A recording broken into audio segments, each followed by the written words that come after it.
So in this episode, I'm going to be taking a closer look at, that astringency that you sometimes get out of this New England style. What is it? What is the burn? And what can brewers and home brewers do to avoid it? So yeah, coming up next, the burn.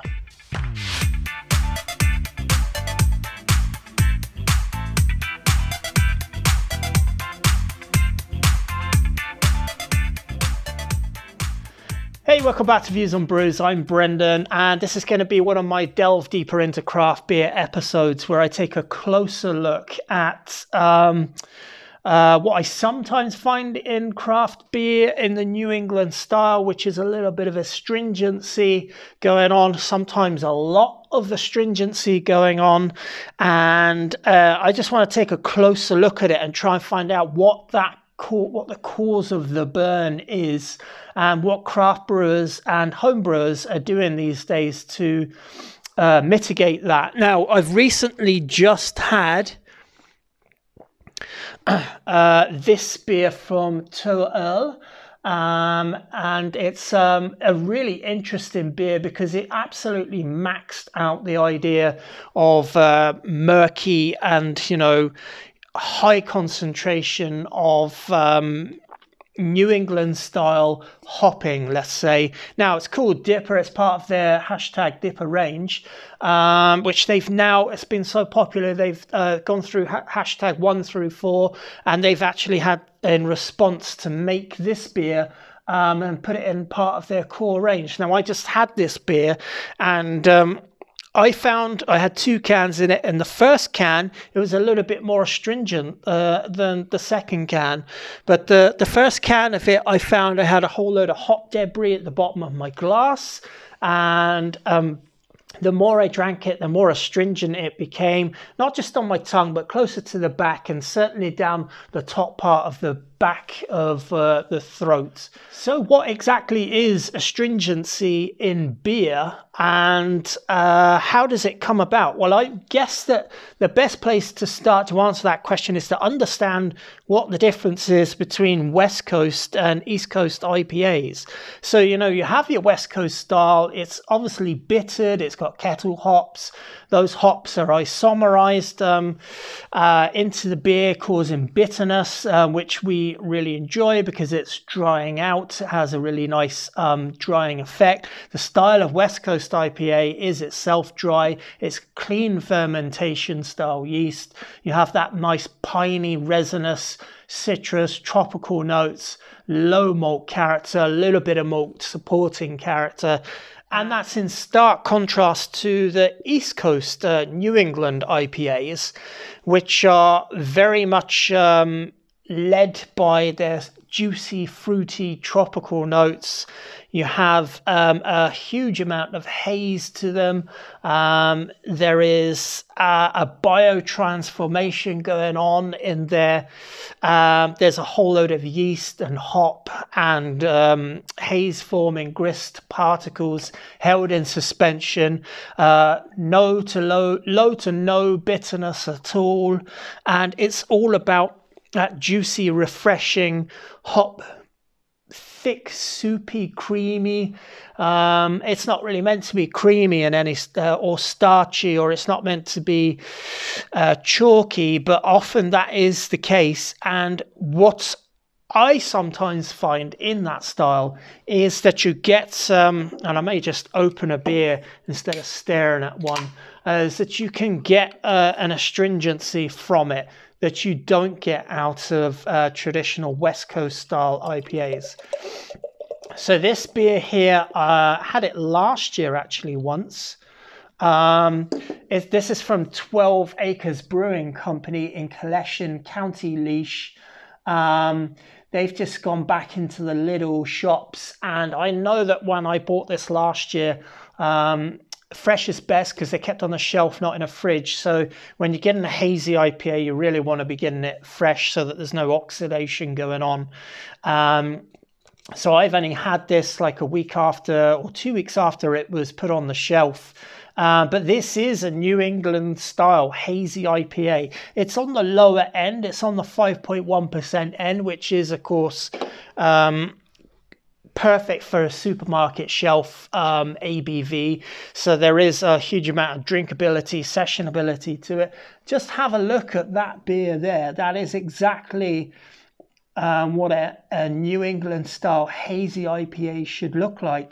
This looks absolutely fantastic, really inviting. It's got a slightly darker orange note to the complexion of the beer itself. One finger head, staying foam, nice lacing, huge amounts of tropical juiciness on the nose, just beautiful to look at and to smell. The closer you get, the more you get that perception of sweetness. And I often wonder, we say we can't actually take, we can't smell as an aroma, we can't smell sweetness, but I often find that I can, and it's, when I put a beer to my nose like this, what I am smelling is a combination of tropical, fruity, juicy, sweet hops, and it's just absolutely fantastic. And it's an IPA, and it's just completely different to the West Coast style. Everything about the West Coast style is pretty much not in here, except for that tropical hop flavors and aromas that you can get on the West Coast style. Apart from that, it's pretty much the polar opposite of it. But yeah, what is the astringency that you can sometimes get in these beers? Now, I've not tasted this beer for a year, so I've no idea if there's an astringency in this one. I'm going to have a quick sip anyway. Cheers, Slancha, and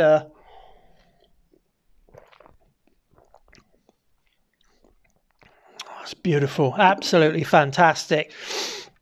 I do find you get more astringency the higher ABV you go, and that is because there's obviously more hops and more malt added to the beer.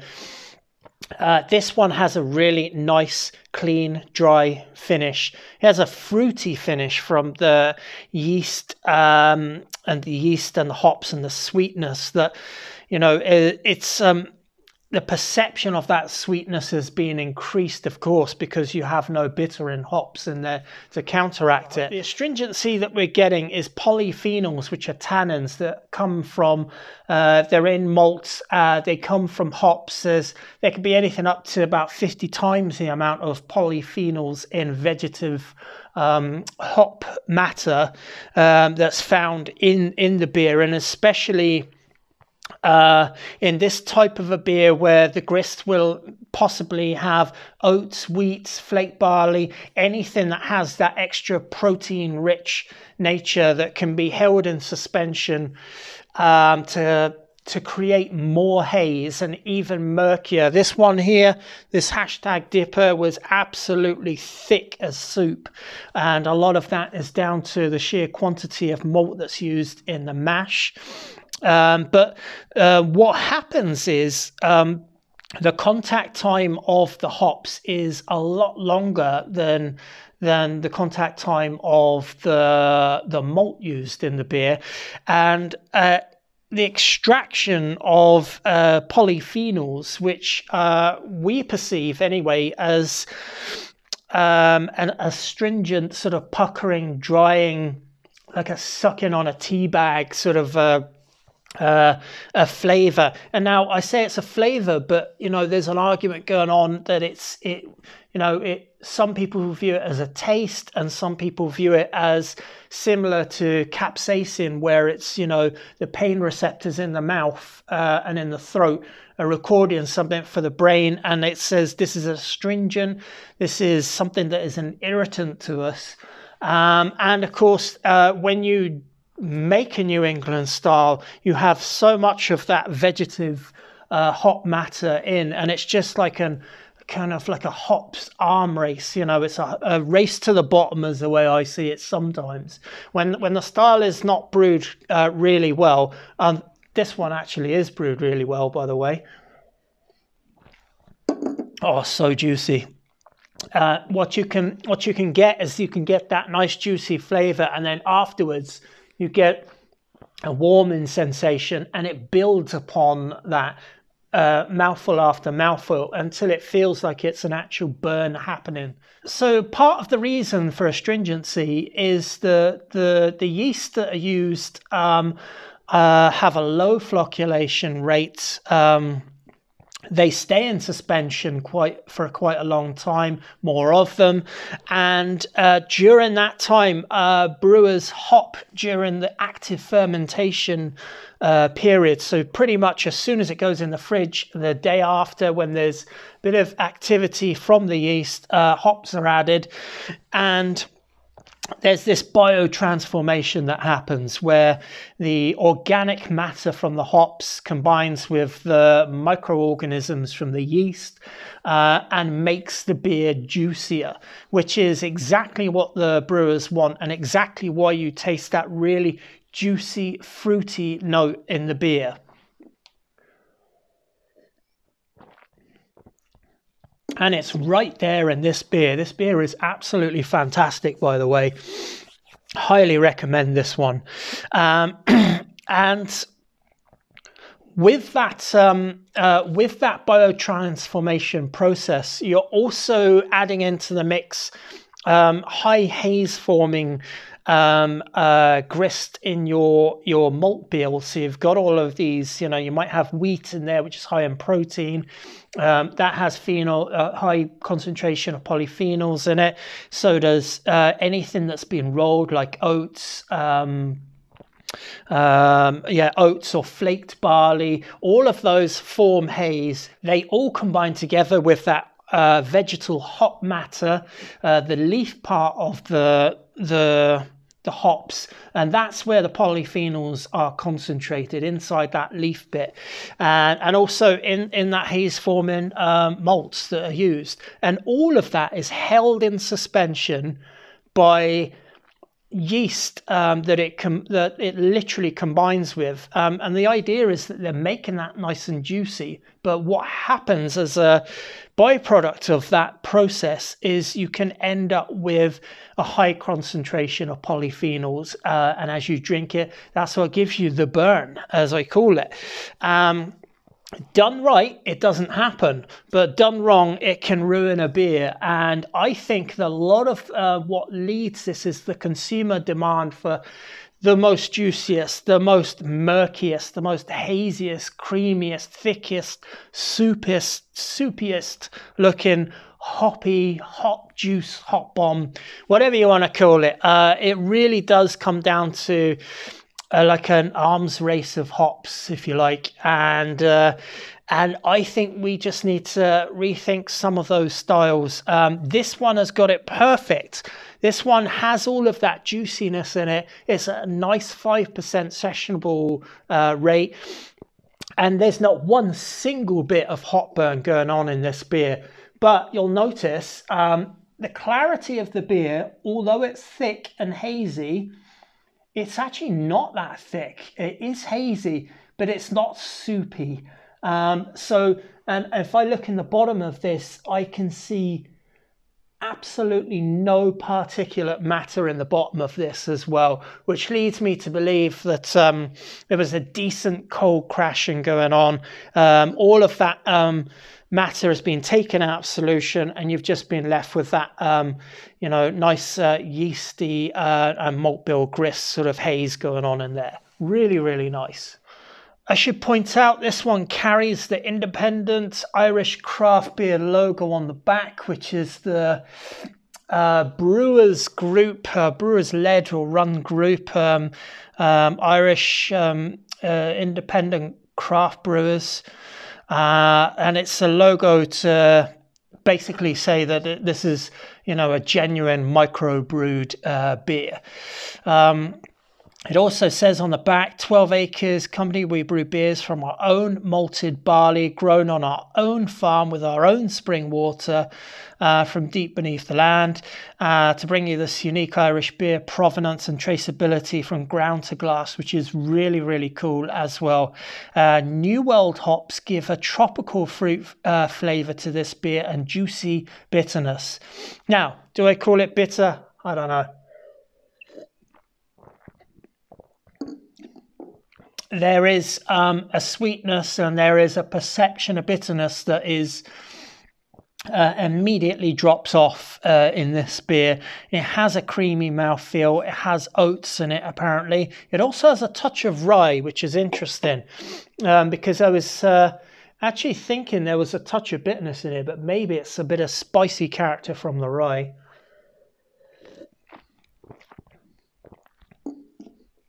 There's just a hint of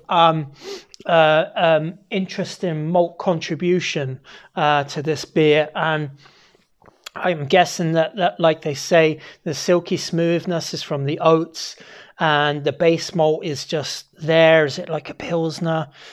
It doesn't really say, but there is a touch of spice in there, just very, very, very subtle in the background, very nice, but no astringency, and that's what I've been that's the kind of beer that I would gravitate towards, rather than one of these over-the-top, turbid-looking, soupy, sort of almost greyish twinge to them, that they're so thick. And that's what I find that you can sometimes get in these versions of the style, which I feel aren't brewed in balance, shall we say. Okay, so we know what astringency is, we know why it happens, and we know how it happens, and we know, well, I feel it's usually tied into, you know, trying to be the hoppiest, murkiest type of New England IPA style, and more so in the higher ABV range as well.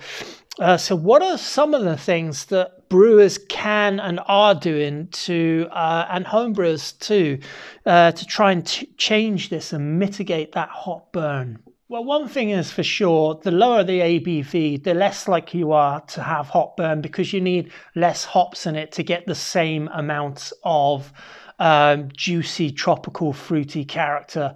Less needed in that biotransformation with the yeast. But you can also do something very old school East Coast IPA. And this is where the East Coast IPA thing comes into it.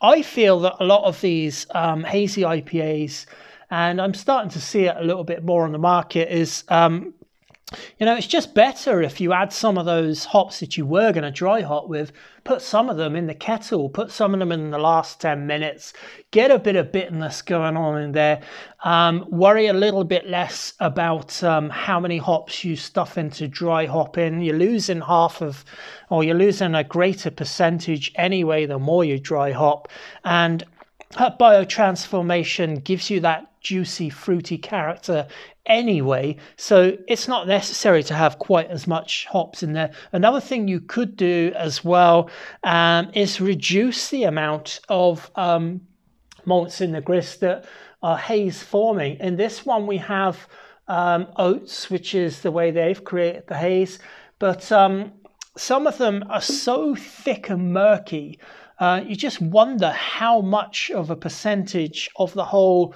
malt grain bill is oats and is wheat and is flaked barley or torrefied wheat. I think a lot of that could be reduced, and I think that would definitely have a big impact on reducing the amount of polyphenol astringency going on. So less turbid looking beers. In fact, you can see this one, there is a haze to it, but it's not turbid looking. Turbid is really, really, really thick and creamy, almost milky looking. When I see a milky looking pint of beer coming up to me, those are the ones that I think look like orange Guinness. And those are the ones that I'm usually thinking this is going to be chalkier, this is going to be thicker, this is going to have a lot of burn in it as well. So cold crashing the beer for a longer period of time, I feel this will reduce a lot of the astringency that we see, because basically if you crash out some of that hop matter and get as much residual yeast that was going to flocculate out anyway, to flocculate out in the brewery or in the homebrew setup before it's packaged, then you're not pouring it into, then you're not kegging it or packaging it or pouring it into the glass at the end result. If you just put hops raw into this now, you'll taste immediate astringency. And in some of these beers, especially the turbid looking ones, they have a whole bunch of hop particles in the bottom of the glass. And, it's not like uncommon. It's very common to see this. I think that's something that should be corrected. And I suppose one way that could happen is, instead of using pelletized hops, how about using whole hop cones that can be completely removed from the fermentation vessel? But there's one thing that I think that hazy New England IPA style beers can benefit from, and I know some breweries are doing this in their beers, but I don't think enough of them are. Cryo hops, for me, are the answer. Cryo hops are, they're frozen down with liquid nitrogen, during which time they have the leaf matter separated from the lupulin glands, which contain all of the oils that give the aromas and flavors, and those alpha acids, and then they're reintroduced back to half the amount of in fact they're doubled and added back into the hop leaf matter. So you basically get twice the amount of alpha acids, twice the amount of hop oils, and half the amount of polyphenol, tannin-rich leaf vegetal matter from the hops. So it seems like a no-brainer to me that we would change out nearly 100% of the dry hops that we normally use for cryo hops, and thereby knock all of this astringency on the head. Now, I know some breweries are definitely doing that, and I've seen on the back of the cans of some of these New England style beers that they have cryo hops in them. But it wasn't till I sat down and looked it up that I realized just how important cryo hops are as a technique in the process for reducing polyphenol astringency in this style of beer. And I absolutely think that they should be used in certainly the ones that go past 6.5% and upwards. When you're getting to like an 8.5%, 9% New England style IPA, packed to the rafters, crammed with hops, you're going to get astringency whether you like it or not. You're going to get the burn to varying degrees. But brewers that are using cryo hops, I think they probably avoid all of that and knock the whole problem of the burn on the head.